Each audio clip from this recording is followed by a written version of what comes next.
Buenos días, vamos a hablar de otro tema el día de hoy. Ya estuvimos hablando de México, el avión presidencial y la conmemoración de la lucha de independencia, el inicio. Y hoy queremos también hablar del día después, el día después de los anuncios que ha hecho el gobierno del presidente Alberto Fernández en relación con pues estas restricciones cambiarias que solamente son apretadas y el momento en el que está ocurriendo esta situación. Y el día después incluye, por supuesto, que la reacción de los inversionistas y la perspectiva de Fernando Lozada, también economista para Oppenheimer and Company. Te agradezco mucho este contacto hasta Nueva York, Fernando. ¿Cómo describes esta reacción el día de hoy? ¿Qué la caracteriza en los mercados para hablar de Argentina vista desde el exterior?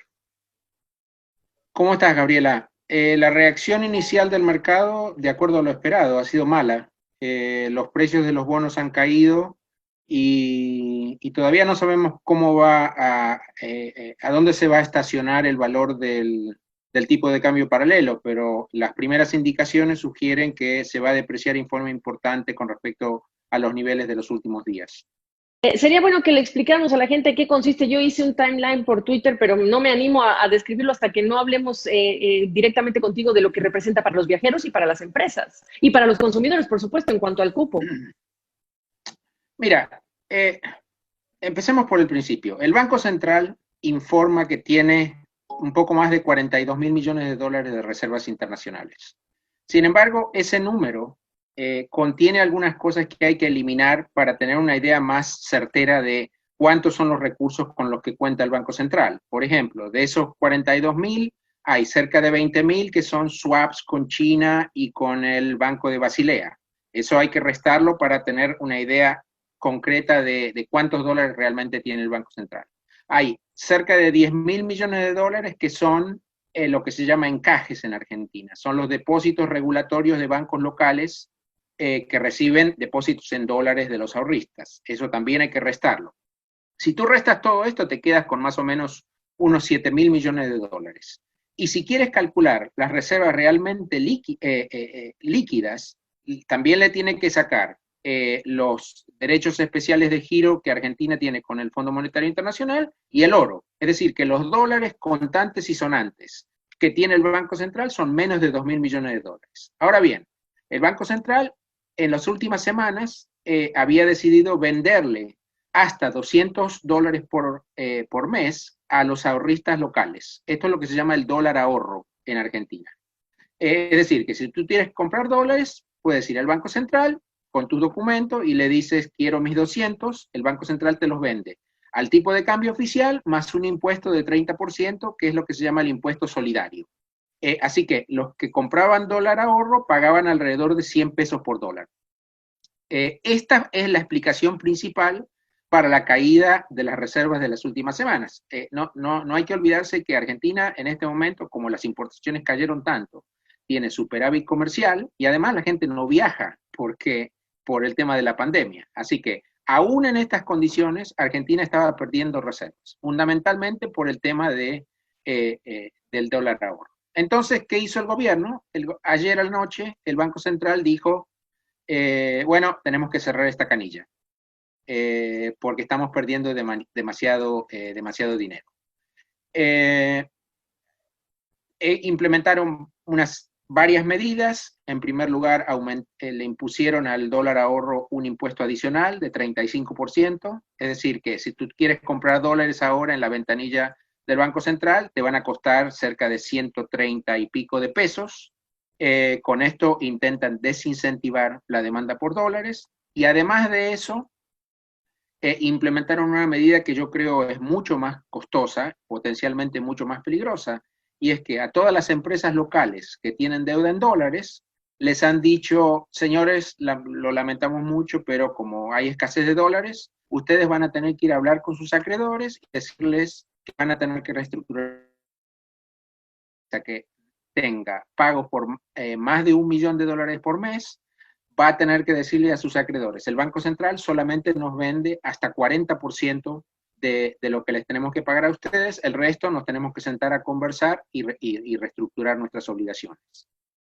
Qué fuerte. Empecemos por el tema de las empresas y la cascada de consecuencias que estás anticipando en un momento en el que, pues tú lo sabes muy bien, esta semana ha caído un poco agrio, si no es por decirlo menos, este anuncio de la estrategia de Falabella, si es que quiere permanecer en la Argentina, pero no es la única compañía que está repensando pues su presencia en ese país, Fernando.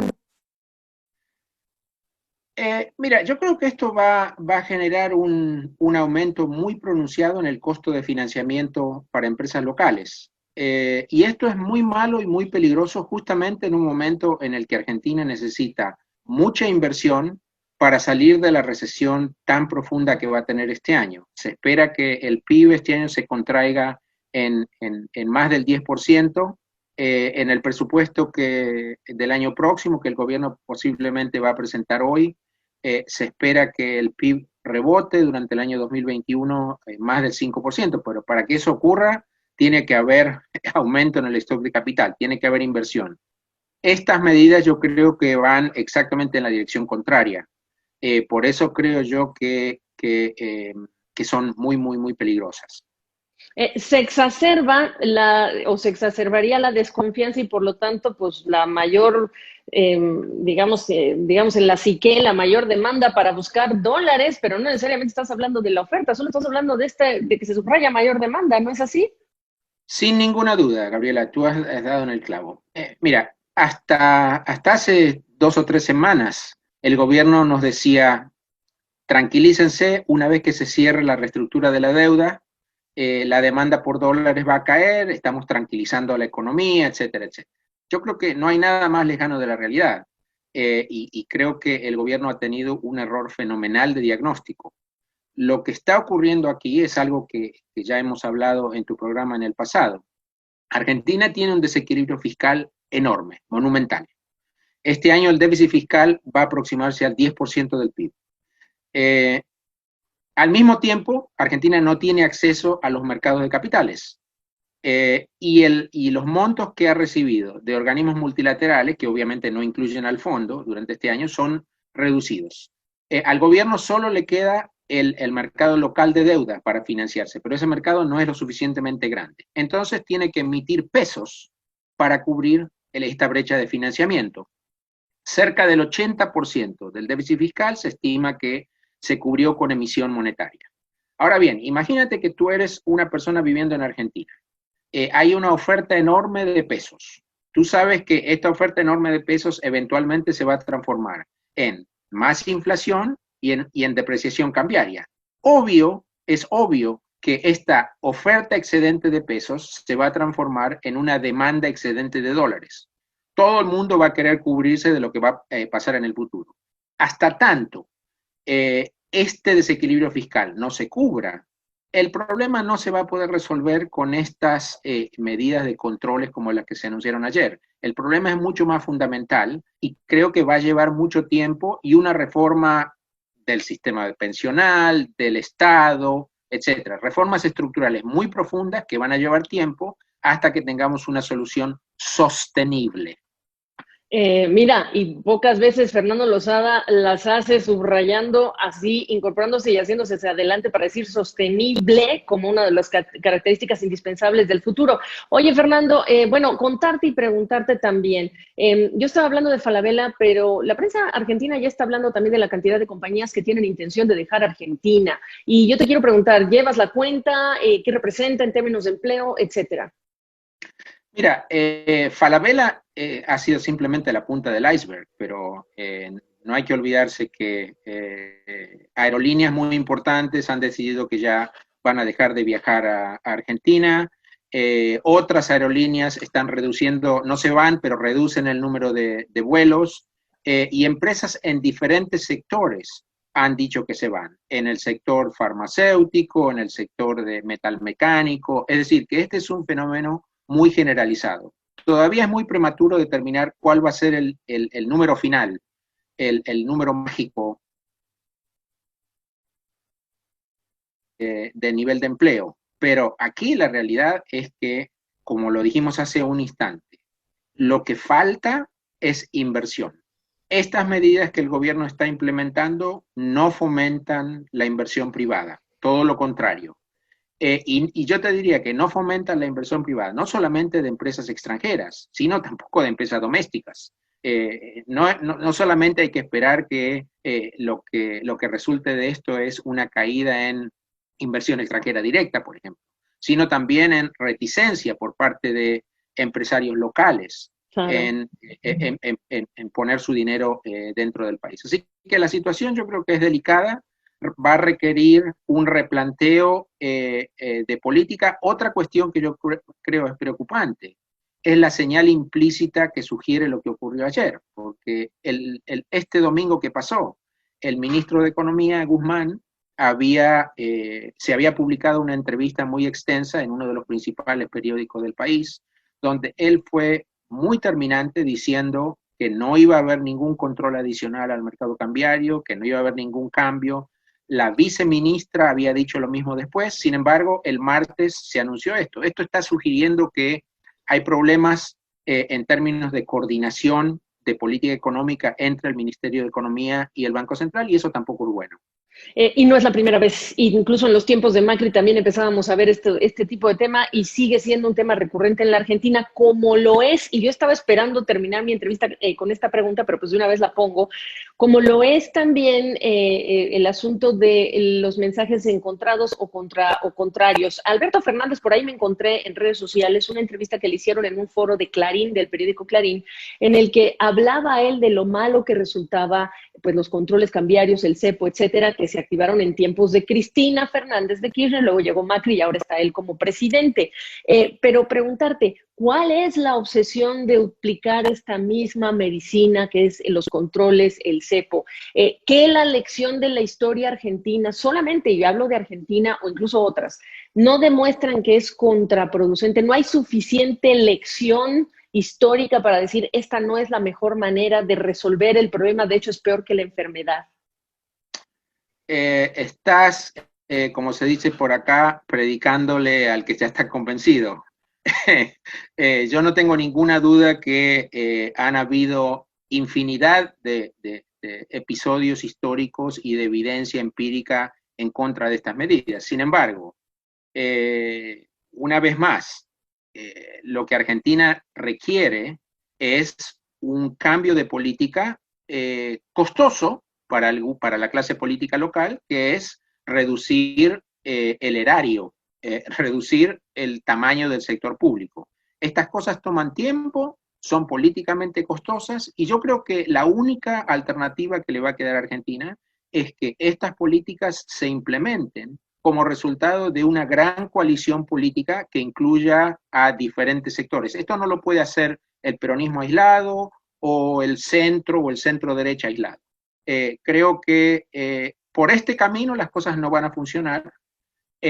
Un potencial deterioro adicional, yo creo que eventualmente nos va a llevar, lo espero por lo menos, a una suerte de solución política de coalición en la que se tomen las medidas necesarias. Otra cuestión adicional que me preocupa es que cuando se anunciaron las medidas de ayer, el presidente del banco, el gobernador del Banco Central dijo que ninguna de estas medidas habían sido consultadas ni informadas al Fondo Monetario Internacional. Sin embargo, al mismo tiempo, el ministro Guzmán está diciendo que estamos comenzando a negociar con el Fondo Monetario Internacional. Yo creo que este es un mal comienzo.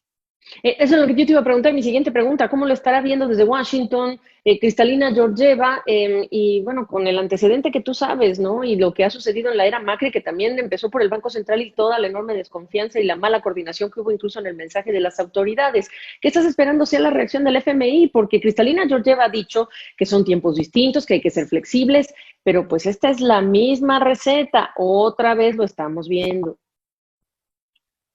Yo sigo pensando que, dadas las circunstancias de la economía internacional, el Fondo Monetario Internacional va a ser más flexible, no solo con Argentina, sino con muchos otros de sus países miembros. Sin embargo, esta flexibilidad tiene un límite, y el límite está dado por la capacidad de repago que los países exhiban, porque al final del día lo que el fondo quiere es que le devuelvan el dinero que prestó. Para que eso ocurra, hay ciertos elementos mínimos que los países van a tener que este tema de los controles cambiarios,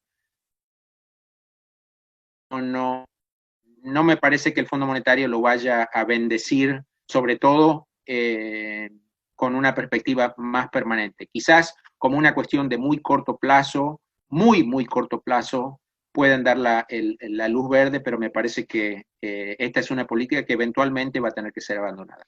Oye, pero muy corto plazo, si yo le estoy preguntando a quien no cree en esto, muy corto plazo, ¿de cuánto hablamos? ¿Cómo atraer dólares? ¿Cómo hacer para acercarse los dólares al Banco Central y lograr una solución definitiva? Ya nos hablaste de reformas, pero de manera inmediata, estás hablando de un sinceramiento ya del tipo de cambio finalmente, por fin, hasta que ocurra eso, o hay algo, digamos, más pausado, más progresivo en medio del efecto del colapso económico por la pandemia.